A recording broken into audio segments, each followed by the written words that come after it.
Good morning, I am doctor Amit Sharma, consultant orthopaedics, Yashoda super speciality hospital. आज हम लोग trauma के ऊपर बात करेंगे। हमारी फील्ड में ट्रॉमा दो तरीके से होते हैं। एक तो होता है high velocity trauma. High velocity trauma means जो कि रोड ट्रैफिक एक्सीडेंट्स होते हैं।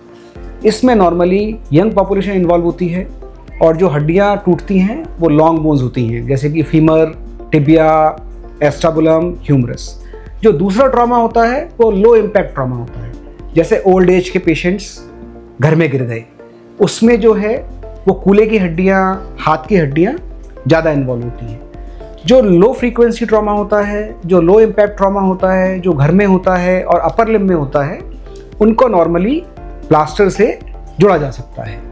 लेकिन जो हाई वेलोसिटी ट्रॉमा होता है और जिनमें हमारी लॉन्ग बोन्स जैसे कि फीमर, टिबिया, एस्टाबुलम इन्वॉल्व होगा, उनको नॉर्मली 100 में से 90% लोगों को हमको ऑपरेट करना पड़ता है। अगर हम ऑपरेट नहीं करेंगे तो उस हड्डी के ना जुड़ने के और गलत जुड़ने के चांसेस बहुत ज़्यादा हैं। So that is why the decision of operating और non operating depends upon the velocity of trauma that you have sustained and how much displacement your fracture has.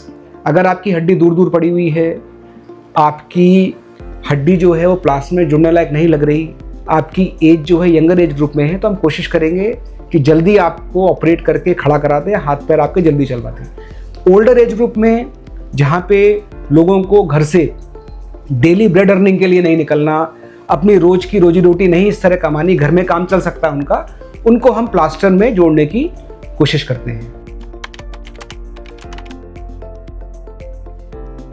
कई लोग मेरे से ये सवाल भी पूछते हैं कि डॉक्टर साहब, अगर इस हड्डी को हम आपसे ऑपरेट ना कराएं, इसको हम प्लास्टर लगवा दें, पहलवान को दिखा दें, पट्टी करवा दें, तो क्या ये जुड़ सकती है?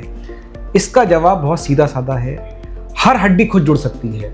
अब जैसे हमारी ये बोन है, ये जो हड्डी है इसका अलाइनमेंट सीधे रहने के लिए बना हुआ है। अगर ये टूट के टेढ़ी होती है तो हड्डी बाई नेचर जुड़ना पहले दिन से शुरू हो जाएगी। मेरा पर्पस ये है कि इसका अलाइनमेंट मैं सीधा रखूं। जैसे आप देख रहे हैं जो प्लेट लगी हुई है, अगर मैं प्लेट नहीं लगाऊंगा तो हड्डी टेढ़ी होकर जुड़ेगी, चाहे ऊपर की हड्डी हो चाहे नीचे की जो हड्डी हो। तो purpose of operating is to maintain the alignment of the bones and the second purpose is कि जितना जल्दी मैं आपके हड्डी को अपनी जगह पे रोकूंगा उतना जल्दी मैं आपका जॉइंट चलवा सकता हूँ।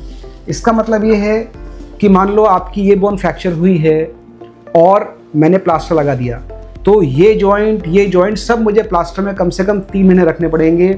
और अगर मैंने 3-4 महीने आपके जॉइंट को रोक दिया तो शायद वो दोबारा चलने लायक ना रहे या उसको चलने में 3-4 महीने लग जाए। तो first purpose is alignment, second purpose is early mobilisation and early weight bearing. जो आजकल की मॉडर्न टेक्निक्स हैं, जैसे अगर मैं यशोदा की बात करूँ तो हमारे पास किसी भी हड्डी को ऑपरेट करने के लिए मिनिमली इन्वेजिव टेक्निक्स अवेलेबल है। मिनिमली इन्वेजिव मीन्स कि हम छोटे छोटे चीरों से छोटे छोटे इंसिजन्स देके आपकी सर्जरीज कर सकते हैं। उसमें आपकी मसल्स और जो आसपास के सॉफ्ट टिश्यूज हैं उनका डैमेज बहुत कम होता है। अब जैसे हमारी फीमर बोन है, बाय नेचर ये अंदर से खोखली बोन है, ये टिबिया बोन है, ये भी अंदर से खोखली बोन है। जब हम ऑपरेट करते हैं तो ऐसा नहीं कि हम पूरा खोल देते हैं, हम इसके अंदर रॉड डाल के सिर्फ ऊपर और नीचे यहाँ पे चीरे आते हैं, उससे हम आपके फ्रैक्चर को फिक्स कर सकते हैं। So in modern orthopaedics, specially at Yashoda hospital, we have got all the modern techniques to operate upon you with minimally invasive techniques so that you are up and about and you can go back to your work as soon as possible.